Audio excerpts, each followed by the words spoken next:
The first few weeks after we moved into the new house felt like drifting through fog.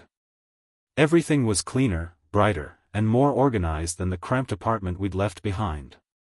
The walls were freshly painted, the furniture new but sterile, and the air smelled faintly of wood polish and something floral. It was supposed to be a new beginning, my mom kept saying, though her voice lacked conviction every time she said it. I didn't argue. I just nodded and followed her lead, because that's what I always did. I unpacked boxes slowly, deliberately, giving myself a reason to stay in my room, to stay quiet, to stay invisible. I was 17, old enough to recognize change but not old enough to control it. She met him a year after the divorce. At first he was just a man whose name I heard in passing, then someone I saw in photos on her phone, then someone who started showing up on weekends. His name was Daniel, and I tried not to form an opinion of him at first. But he wasn't like the other men she had gone on dates with, those awkward attempts to rebuild something lost. He didn't bring flowers or wine. He didn't wear cologne that announced itself 3 rooms away. He was quiet, measured, and didn't try to impress me. That was the first thing I noticed. He didn't try. And oddly, that made me lower my guard just a little. When they decided to move in together, I didn't protest. What was the point? I didn't have the words, or maybe I didn't have the right to object. It wasn't like my opinion ever really shifted the direction of her life. So I kept to myself. I packed my things when she asked, kept my music low, did what I was told. The new house sat at the end of a quiet street, with hedges trimmed evenly and lawns that looked like they'd been measured with rulers. Inside, everything had a place. The silverware drawer wasn't just organized, it was immaculate. The towels matched. There were 2 types of soap in the bathroom, one for hands, one for face. It was clear Daniel lived by order, by systems. And now we were expected to fit into that symmetry. He wasn't unkind. That's important to say. He wasn't distant or cold. He acknowledged me when I entered the room, sometimes asked about school, and always said goodnight. But his kindness was subdued, like it was wrapped in layers of distance. I didn't know what to do with it. I was used to one extreme or another, explosive fights or exhausted silence. Daniel didn't offer either. He just existed. A presence that filled the house without noise, like a steady hum beneath the floorboards. At first, I mistook it for indifference. But over time, I began to recognize it for what it was, a kind of stability. And that stability, no matter how foreign, started to seep into me. There was a rhythm to the days. He woke early, made coffee, read the news at the table while the sun crept in through the blinds. I often watched him from the hallway, still half asleep, noticing how deliberate his movements were. He didn't rush. He didn't stumble through the morning. There was a calm in his routine that both irritated and intrigued me. I didn't understand how someone could move through life with such quiet confidence. My life had always been noise and uncertainty, people leaving, things breaking, doors slamming. Daniel wasn't like that. And that difference began to stick to me like dust in the air. I started to mirror him in subtle ways. I'd make sure the chairs were pushed in after dinner. I folded the towels more neatly. I even began to take my shoes off at the door without being asked. These were small things, things he never commented on. But I noticed the faint shift in his expression sometimes, like he was quietly acknowledging the effort. And that acknowledgement meant more than I wanted to admit. It made me feel seen, in a way that wasn't invasive, but grounding. Like I was slowly becoming part of something stable. Not a replacement. Not a guest. Just, there. Mom, for her part, seemed happier. Not the kind of ecstatic, loud happiness that fades after a month, but something gentler. She laughed more. She looked less tired.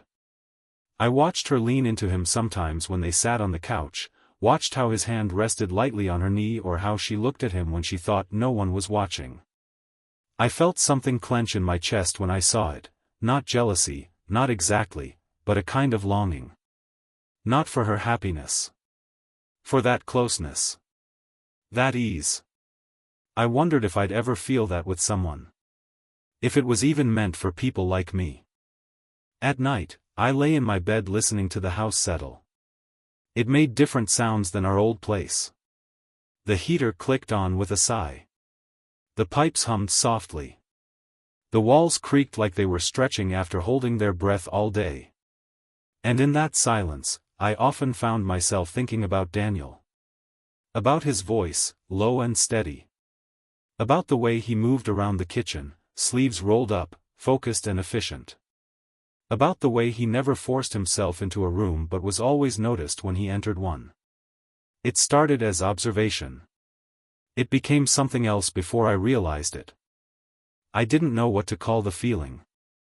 It wasn't a crush, not in the teenage, passing sense. It wasn't admiration either, though that had been part of it once. It was something heavier. Something slow-burning.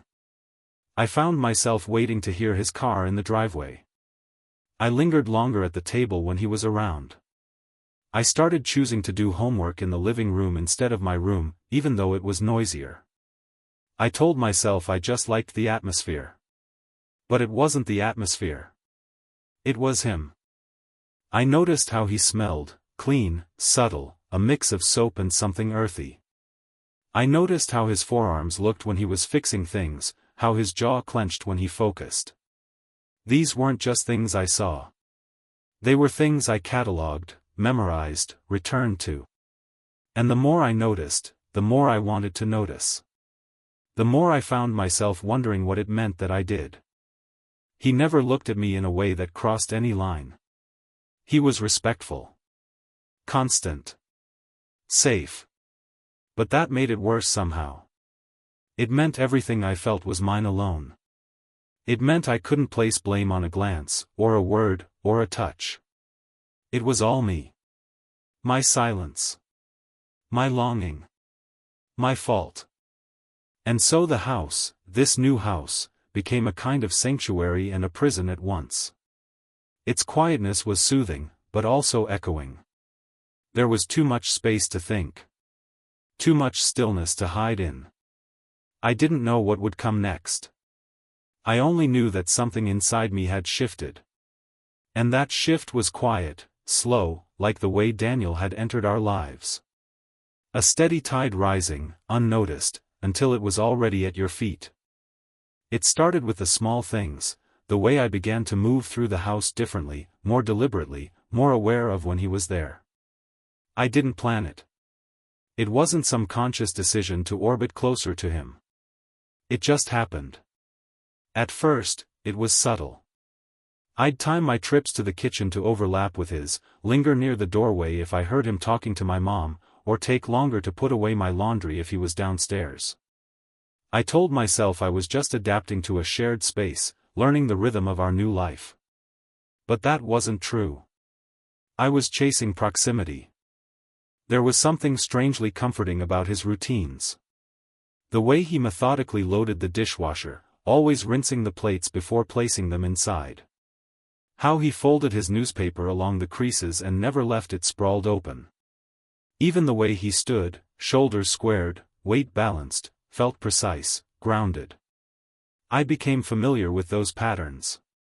They became my patterns. I started mirroring them, copying the order in which he prepped coffee, the way he stacked things in the fridge, even the exact fold of the bathroom towel.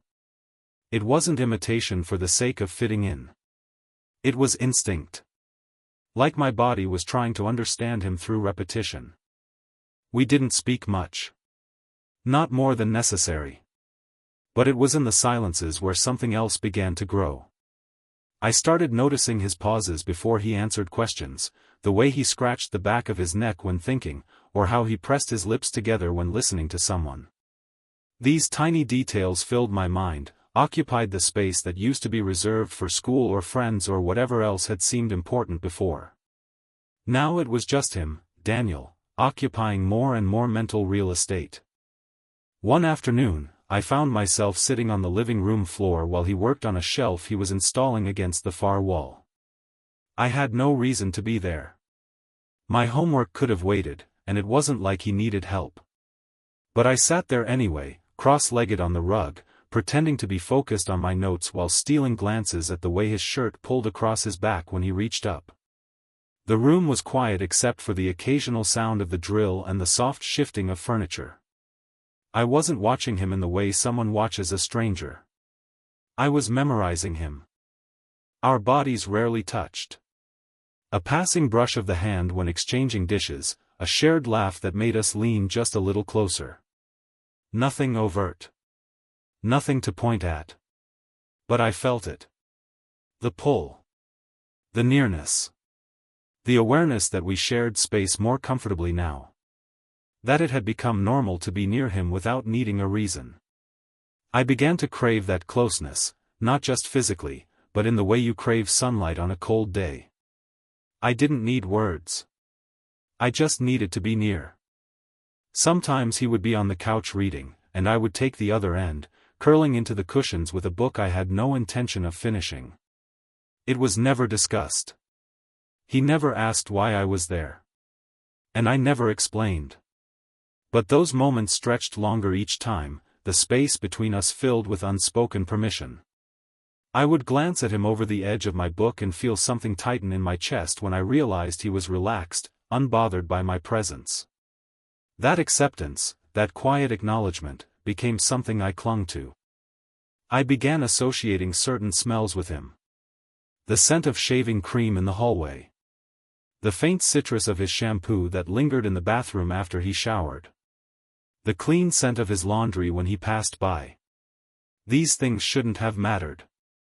But they did. They grounded me, gave me something tangible to hold on to. Sometimes I would walk into a room and immediately know he had been there not because I saw him, but because I could smell him. That kind of closeness became addictive. I started taking notice of the way he dressed too, not in a judgmental way, but with a strange sort of reverence. He had a preference for soft, neutral colors, wore simple watches, kept his shoes lined up in the entryway like soldiers in formation. I remember once he wore a charcoal sweater with sleeves pushed up to his forearms, and I caught myself staring at the veins in his hands, the way his wrist flexed as he turned a page. It felt ridiculous, how much my body reacted to such an ordinary moment. But I didn't look away. I wanted to feel the reaction. I wanted to know that I could still feel something. The changes were gradual. One day, I stayed in the kitchen longer after dinner, drying the dishes just to watch how he cleaned the stovetop. Another day, I found myself standing closer than necessary as we both reached for the same cupboard. I didn't move. Neither did he. And though the contact was brief, it echoed in my mind for hours afterward.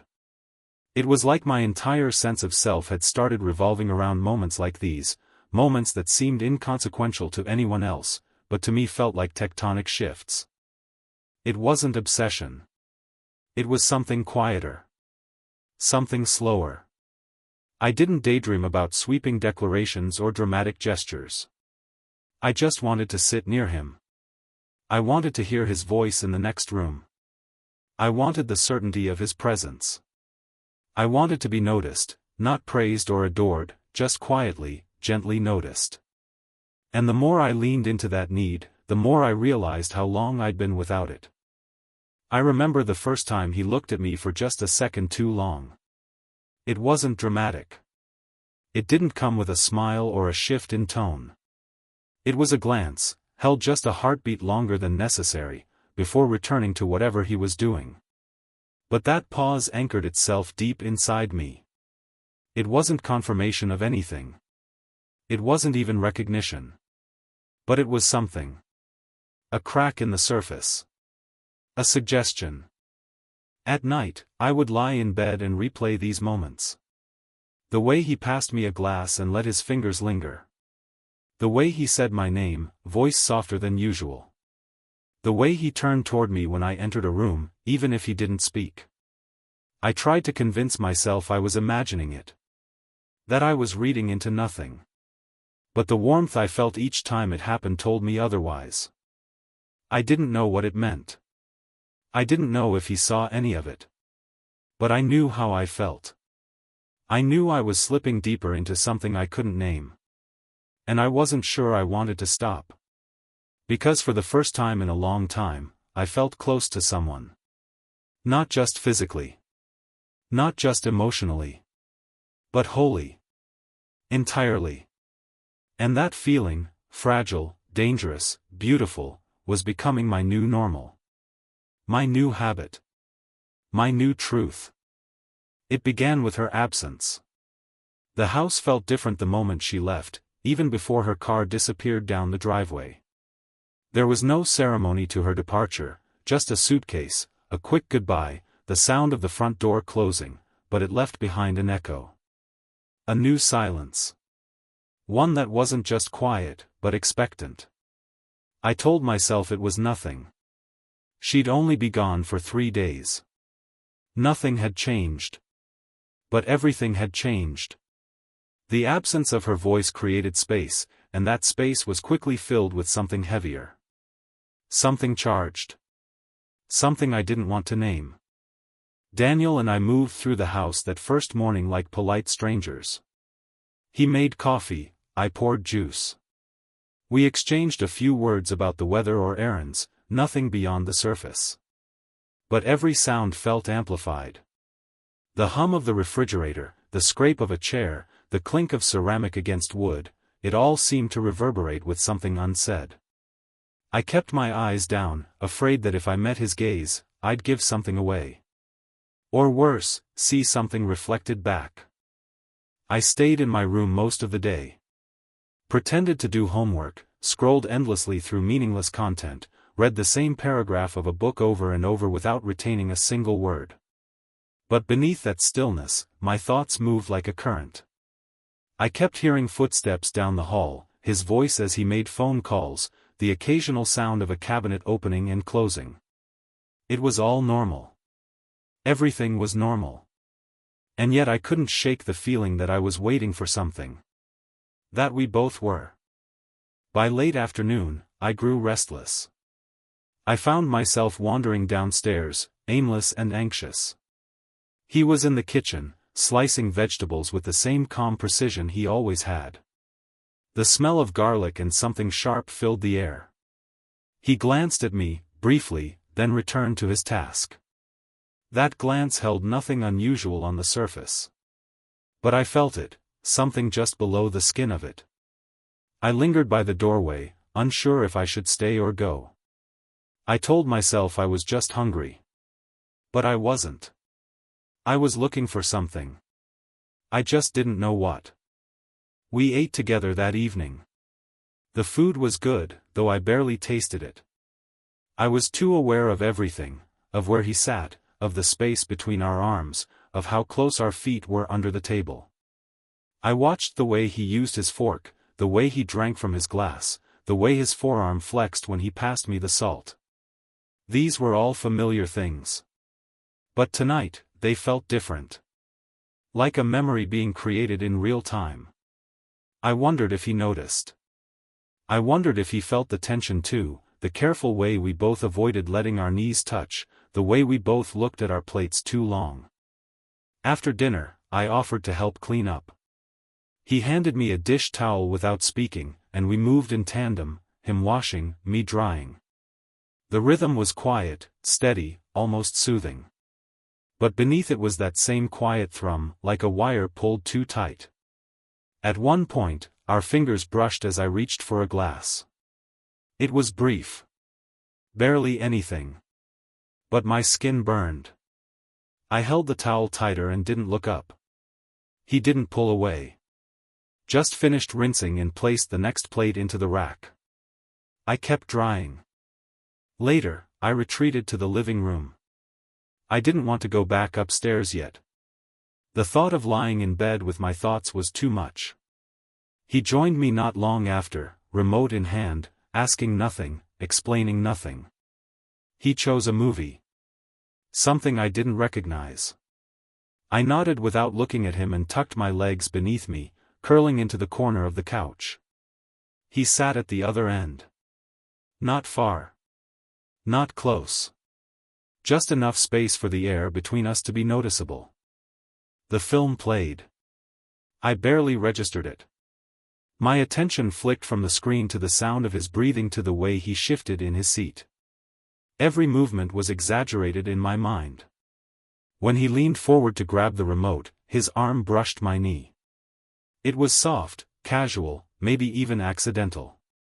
But it didn't feel that way. It lingered. My skin tingled where he touched me. I didn't move. I didn't speak. I just stared straight ahead, my entire body alive with electricity. He settled back into the couch, and I could feel him watching the screen, unaware, or maybe pretending to be unaware, of how my pulse raced. My body was rigid but calm. My breath shallow. I focused on the light from the TV flickering across the room, on the low hum of the surround sound, on anything that could keep me grounded. But nothing worked. I wasn't in control of my body anymore. My awareness of him consumed everything else. I told myself to leave. To say I was tired, to go upstairs, to end whatever was happening before it became too real. But I didn't. I stayed. Long past the point where the movie ended and the credits rolled. We didn't move. We didn't speak. The silence between us was no longer neutral, it was magnetic. Pulling and resisting all at once. Eventually, I stood. Slowly, carefully, like every step mattered. I told him I was going to bed. My voice sounded strange to my own ears, tight, uncertain. He nodded once, didn't look at me. But I felt his attention as I turned away. Felt it on my back, my shoulders, my neck. Felt it like a presence, weightless but undeniable. I climbed the stairs without turning around. My hands trembled as I opened my bedroom door. Inside, I stood for a long time in the dark, barely breathing. My heart pounded in my chest, loud and frantic, like it didn't belong to me anymore. I didn't understand what had just happened. Or maybe I did, and that was what scared me. I hadn't imagined the tension. It wasn't just in my head. I had felt it in every glance, every gesture, every pause. And I was sure, deeply, terribly sure, that he had felt it too. I sat on the edge of my bed, hands clasped tight in my lap, and stared at the wall. The house was quiet now. The kind of quiet that doesn't comfort, only amplifies. I could hear the faint creak of the floorboards below, the distant sound of a faucet being turned off. I imagined him still sitting on the couch, staring at the blank screen, trying to make sense of what had just passed between us. Or maybe trying not to. Whatever this was, whatever we had stepped into, it had become real tonight. Not through words, not through confession, but through presence. Through nearness. Through the kind of silence that reveals more than any conversation ever could. Something had changed. Something irreversible. And I didn't know what would come next. Only that the space between us was no longer empty. It was full. Full of heat. Full of weight. Full of something we hadn't yet dared to name. The next morning felt unreal, like I was moving through someone else's life. I woke up too early, still dressed from the night before, sheets twisted around my legs like I'd been fighting something in my sleep. My body felt heavy, not from exhaustion but from weight I couldn't define. I lay there, staring at the ceiling, listening for sounds from downstairs. The house was quiet, but not in the peaceful way I remembered from when we first moved in. Now the silence had shape, mass, intent. I didn't want to leave my room, but I couldn't stay there either. I needed to move, to see if anything had changed, or if it was all still hanging in the air like fog that refused to lift. When I finally made it to the kitchen, he was already there, standing near the counter with a cup of coffee in his hand. The sunlight caught in his hair, the sleeves of his shirt rolled up, and for a second everything looked ordinary. But nothing was. I felt it in the way his eyes met mine and then quickly looked away. I felt it in the way I stood, rigid near the doorway, as if unsure whether I was allowed to cross the threshold. I made tea with shaky hands, pretending not to notice how aware I was of his every movement. Neither of us mentioned the night before. We moved around each other like dancers in a slow, cautious choreography. The day stretched on like a drawn-out breath. Every hour felt suspended, like time was testing us. I tried to distract myself with anything, cleaning my room, reorganizing drawers, reading the same paragraph over and over. But everything I touched felt disconnected from me. It was like I had stepped outside of my life and was now watching it from just beyond the glass. I was aware of my own skin in a way that made me uncomfortable. I was aware of his proximity when he passed by the open door of my room, the shadow of his body lingering a moment too long in the hallway light. We didn't speak much, but the silence wasn't easy. It pulsed, a low hum beneath everything we did. When he asked if I was hungry, I said yes, even though I wasn't. I just wanted to be near him. I didn't care about food. He started cooking something simple, pasta, I think, and I sat on the other side of the kitchen island, trying not to stare, trying not to want. He moved with the same calm precision he always did, but his jaw was tense, his shoulders tight in a way I hadn't seen before. I watched the way his hands stirred the sauce, the way the muscles in his forearms moved. I watched the back of his neck, the way it flushed slightly when he turned his head. Dinner was quiet, just the clink of silverware and the occasional sound of swallowing. Every time our eyes met, it felt like we were each waiting for the other to say something, to break the surface, but neither of us did. It was like standing on the edge of a cliff, too afraid to look down but too mesmerized by the height to step away. My hands trembled slightly when I set my fork down. He noticed, I think. But still, he said nothing.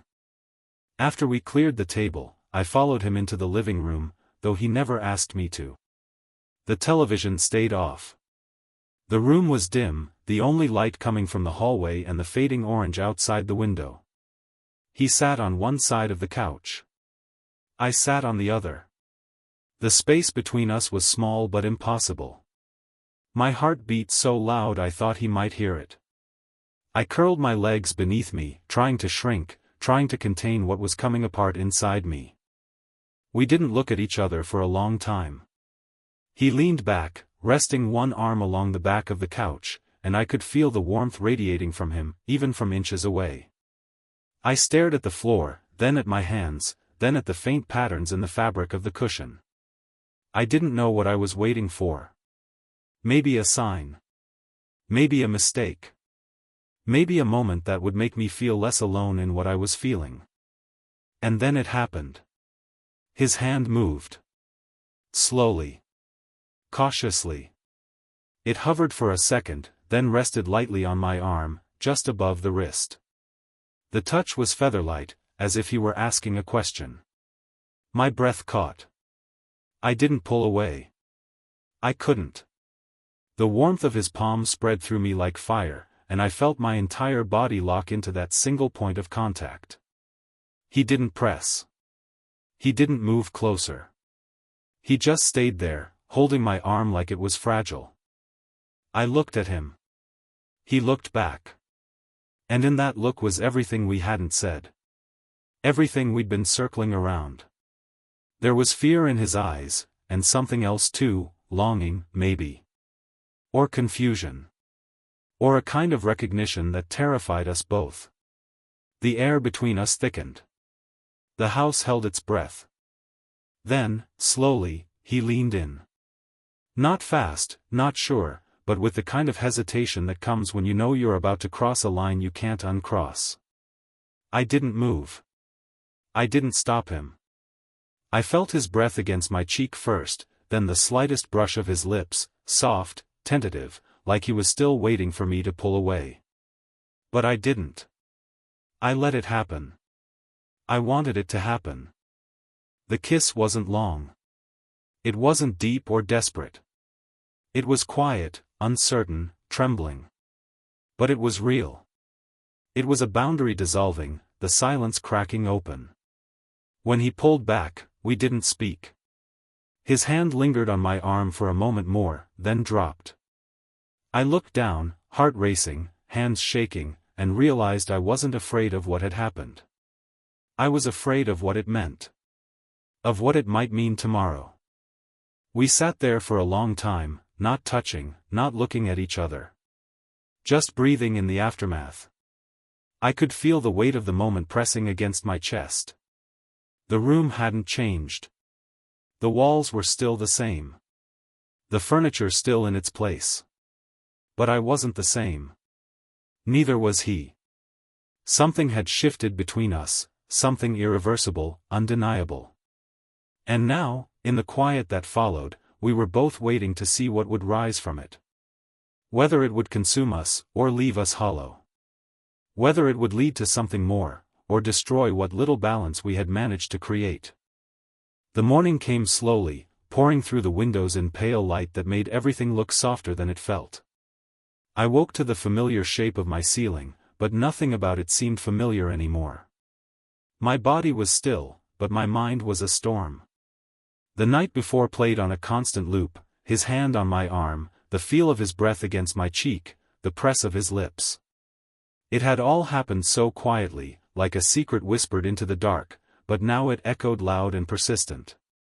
I lay there for what felt like hours, unmoving, unsure of how to carry this new weight. I didn't know what to expect. I didn't know if he would be different, or if he'd pretend nothing happened. I didn't know which would be worse. When I finally made it downstairs, I found him in the kitchen like always, the image almost painfully normal. He was rinsing a mug, back turned to me, his posture relaxed, or at least pretending to be. There was no shift in his voice when he greeted me, no hesitation, no sign that anything had changed. But everything had.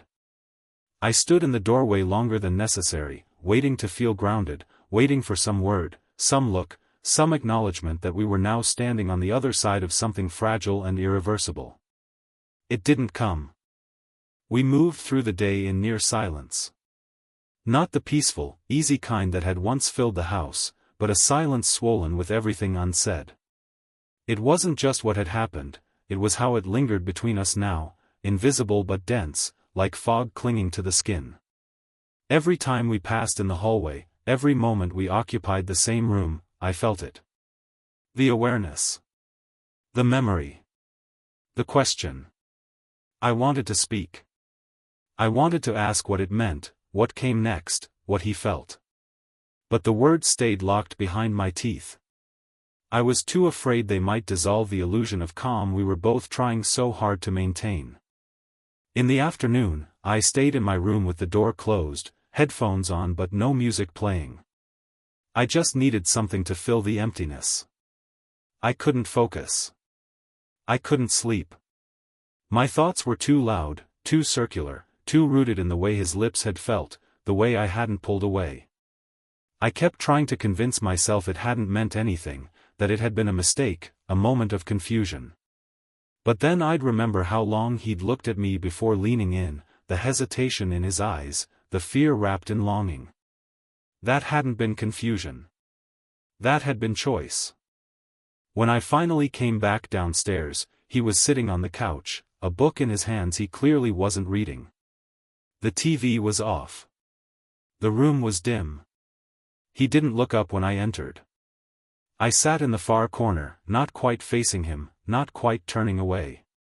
The space between us felt colder now.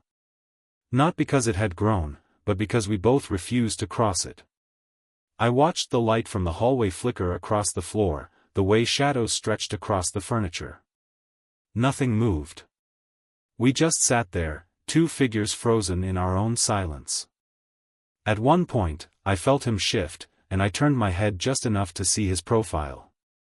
His face was unreadable, eyes distant, mouth tight. I couldn't tell if he was waiting for me to speak, or willing himself not to. I wanted to reach out. I wanted to close the space, to return to the moment where we hadn't yet pulled away. But I stayed still. Paralyzed by uncertainty. By guilt. By desire I didn't know how to carry. The sun dipped lower. The room darkened. Neither of us turned on a light. The silence deepened, stretched, pulled taut between us until it felt like even the smallest word would snap something vital. I wrapped my arms around my legs, pressing my knees to my chest, trying to fold into myself, trying to disappear. I didn't want him to see how much it hurt, how much I wanted to go back and do it all over again, only slower, braver, clearer. I wanted him to say it was okay. That he understood. That it wasn't wrong. But no such words came. Eventually, I stood and walked toward the kitchen without a word. I could feel his eyes follow me, but he didn't move. I filled a glass with water, hands trembling as I held it. I didn't even drink it. I just stood there, clutching the glass like an anchor, like it could keep me from drifting into something darker. The silence in the house had shifted again, it was no longer waiting. It was retreating. I felt it pulling away from me, step by step, leaving me more alone than I'd felt since the day we moved in. That night, I lay in bed with my eyes wide open, the room pitch black except for the faint glow of the streetlight outside my window. My thoughts twisted around me like vines. I remembered his hand. I remembered the way he looked at me. I remembered the moment our lips met, soft, slow, filled with the kind of weight that doesn't disappear with time. I tried to imagine what he was thinking now. Whether he regretted it. Whether he would ever speak of it. Whether I even wanted him to. A part of me wanted to believe we could go back. That we could forget it. That we could erase the moment and return to the quiet closeness that had once been enough. But I knew better. The kiss had changed something. It had marked the space between us in a way that couldn't be undone. Every silence now was shaped by it. Every glance. Every breath. I turned over and stared at the wall, letting the ache rise slowly, steadily, without resistance. I didn't cry. I didn't speak. I just felt it. All of it. The longing, the guilt, the fear, the confusion. And the absence of words, his, mine, anyone's, felt louder than anything else. The house was silent. The world outside had gone still. But inside me, everything was unraveling. And yet, I knew I wouldn't speak of it tomorrow either. I would get up. I would move through the day like nothing had happened. I would pass him in the hallway and pretend not to flinch. I would sit at the table and eat in silence. Because I didn't know how to ask for something I shouldn't want. And he didn't know how to answer a question I was too afraid to ask. So we stayed quiet. We stayed apart. And we let the weight of what we had done speak louder than either of us ever could. The day began without warning, no dream to buffer the waking, no sense of transition. I opened my eyes to the soft light spilling through the blinds, slicing the room into pieces of gold and shadow. My limbs felt heavy, not from sleep, but from everything I carried beneath the surface. I stayed in bed longer than usual, staring at the ceiling, my body still but my thoughts anything but. I thought about going back to before. Before the silence became unbearable. Before the moment that changed everything. But there was no going back. Only forward into a day that felt unfamiliar, even though nothing had visibly changed. Downstairs, the house was quiet. The kind of quiet that felt rehearsed. I moved through it like an intruder, unsure of how to exist in a space that now held something unspoken and sharp. He was in the kitchen, again. He always was. The rhythm of his presence was predictable, even comforting once, but now it was something else. I watched him from the hallway for a moment before stepping in. He didn't look at me. Just continued with the motions, pouring coffee, wiping the counter, breathing evenly. I wondered if his chest felt as tight as mine did, if his hands trembled when mine weren't there to see. We didn't speak. We hadn't since that night. We coexisted in a way that felt carefully constructed, like a house built on sand, still standing, but only just. Every sound in the kitchen felt exaggerated.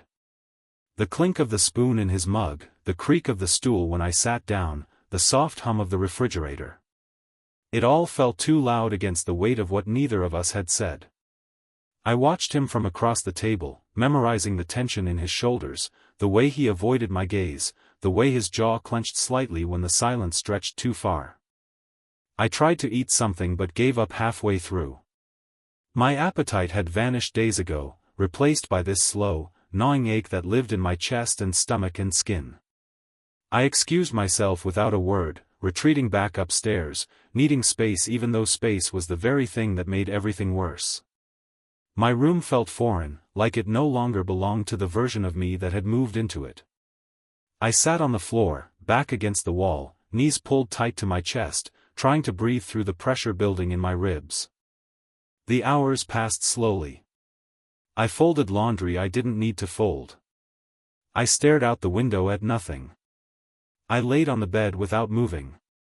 I kept listening for footsteps, for any sign of him approaching, of something shifting, but the hall remained quiet. At some point I heard him outside, the back door opening and closing, the faint sound of tools clinking. He was fixing something again. He always turned to repair when words failed him. I used to admire that. Now I wasn't so sure. Maybe some things couldn't be fixed. Maybe they weren't supposed to be. In the evening, I stood at the window watching him. He looked like he always did, calm, focused, precise, but there was a stiffness to him I hadn't seen before. Like he was acting the part of someone who hadn't broken a line, hadn't tasted something forbidden and real and irreversible. I wanted to hate him for how normal he looked. But I couldn't. Because I still wanted him. I still craved the gravity of his presence, even if it crushed me a little more each day. When he came back inside, I was in the living room, pretending to read. He paused near the doorway, eyes flicking toward me for a split second, then away. I felt that look like a cut. It said everything we couldn't. That this thing between us had no name, no future, no safe place to land. That it had become a shadow neither of us could step out of. We existed like that until the sun dipped behind the trees, until the light in the house turned gray and cool. Still no words. Just distance dressed in routine. I kept waiting for something to give, an apology, an explanation, even anger. But there was nothing. Just this quiet agreement to pretend we were fine while everything between us splintered quietly beneath the surface. I went to bed early, though sleep wasn't something I expected. I lay in the dark, body turned toward the wall, heart aching with something too large for the space it was given. I replayed everything again. Not because I wanted to, but because I didn't know how to stop. The way his hand had rested on my arm. The way he had looked at me right before he leaned in. The way I had let it happen. Wanted it to happen. I tried to find shame in the memory. I tried to tell myself it had been wrong. But what I felt wasn't shame. It was longing. And that longing terrified me. Because I didn't know where to put it. Because I couldn't tell anyone about it. Because the person I longed for had chosen silence over everything else. The darkness in my room felt thicker than usual. The kind that clung to your skin, not just your eyes. I kept hoping for some sign, a knock on my door, a quiet voice, something that said it hadn't all been in vain. But nothing came. Just the low hum of the air conditioner and the occasional creak of the house settling around me. I thought about what it meant to cross a line. How sometimes it happens slowly, over time, like water wearing down stone. And other times it happens in a breath, in a glance, in the press of a hand. I didn't know which kind this had been. Maybe both. Maybe neither. But I knew a line had been crossed. And on the other side, there was no road back. I closed my eyes, trying to will myself into sleep, into forgetting. But all I could feel was the new shape of things. The way the air between us had changed. The way the silence had grown teeth. The way everything now felt like it belonged to a different life, one I wasn't sure I had chosen, but one I was now trapped inside. The house had grown its own shadow. One that followed me from room to room. And now it lived in me, too. A new weight. A new truth. A new kind of silence. Not the absence of sound, but the presence of everything left unsaid.